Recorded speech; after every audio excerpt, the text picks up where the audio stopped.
You've always held position one. You are the best in math and sciences. You computer classes, you are the best. Still, you didn't love hanging around boys or girls, and dating wasn't your thing, right? Really?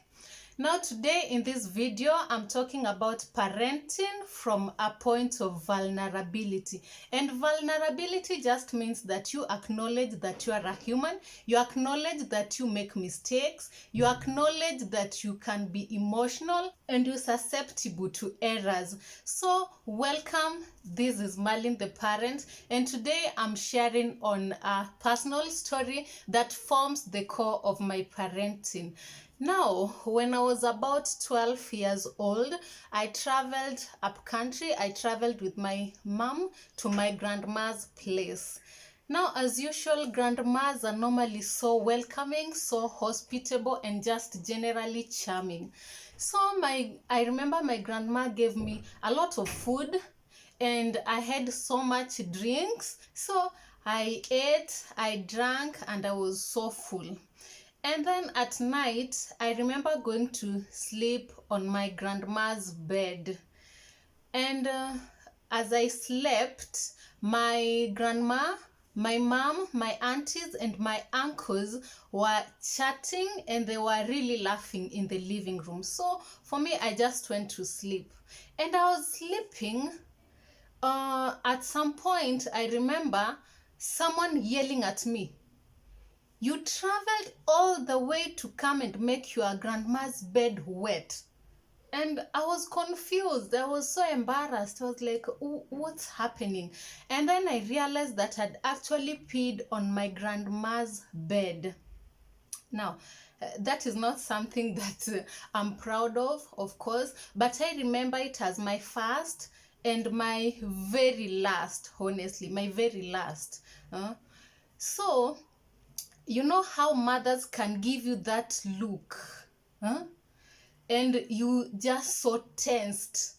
So I was so afraid. And then my grandma came, and she was like, she was addressing my mom, "You're not going to beat her, huh? And stop yelling at her. This is my house, this is my bed, you know."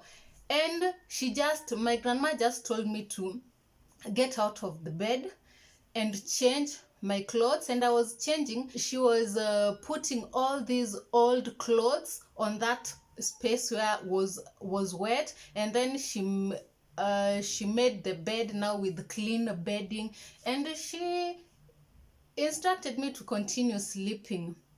Now, when I remember that incident, it reminds me of so many things, you see.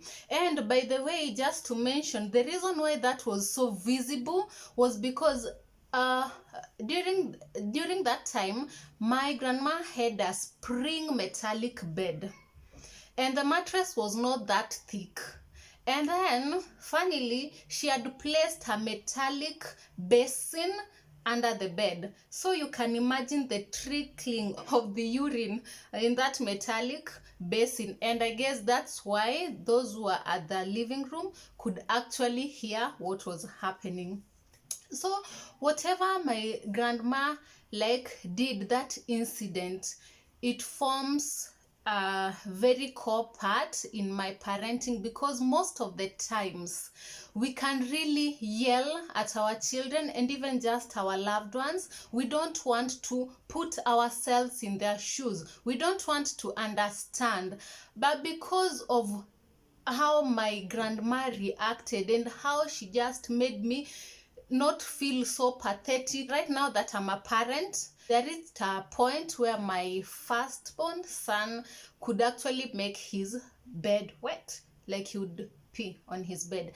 And then mostly, and it was not like daily, it was just occasionally, especially when it was cold. So there's that time that I used to scold him, and then I would just make a lot of noise. But because of that incident, when I actually remember how my grandma just made me so comfortable, it reached a place where, because he knew that mom is actually going to beat me because I'm peed on the bed again.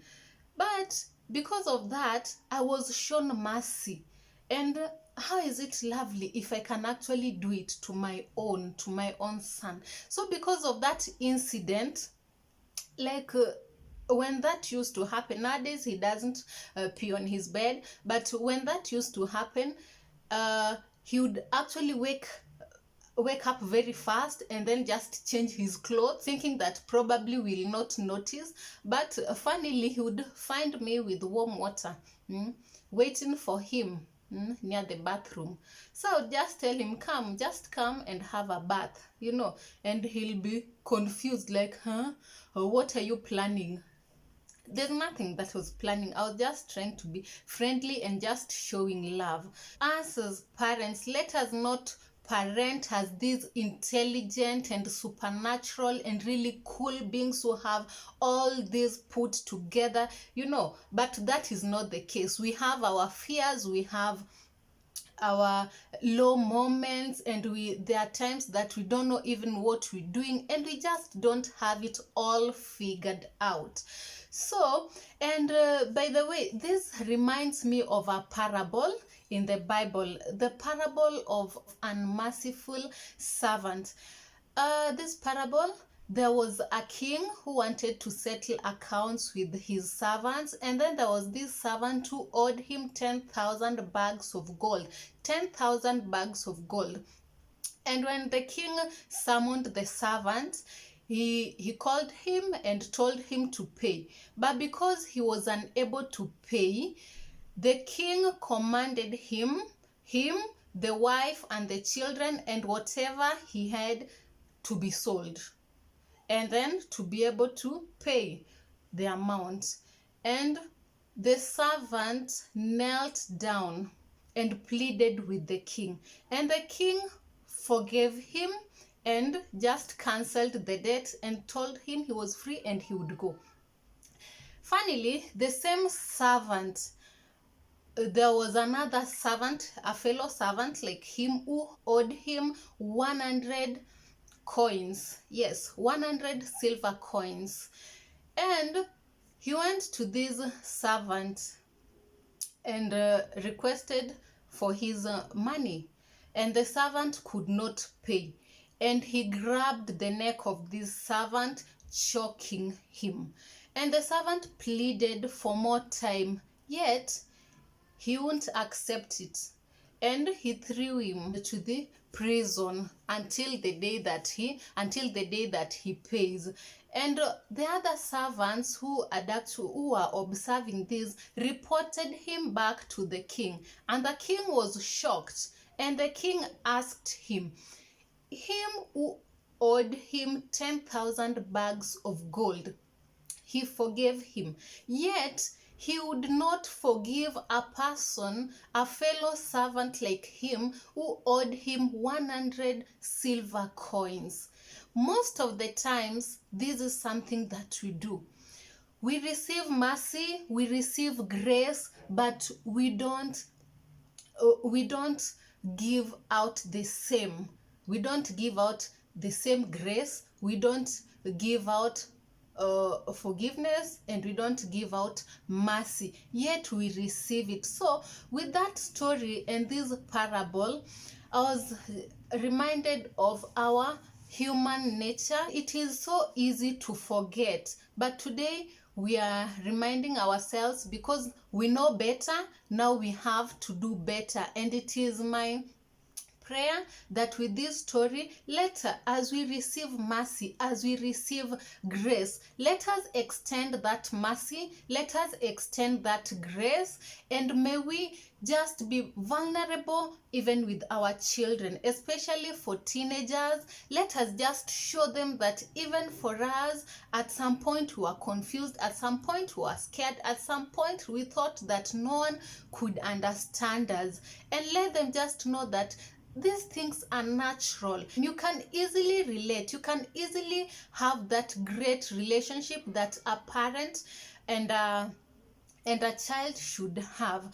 So today, that is it. Let us remove our mask. Let us put down our guards, and let us be friendly. Let us open up and have real conversations with our children. Let them know that we don't know everything. We don't have it all put together and all neat and tucked in. Sometimes we fear, sometimes we fail, and it is so normal. We are human beings. We are not that intelligent. We are not that supernatural beings that they could be thinking that we are.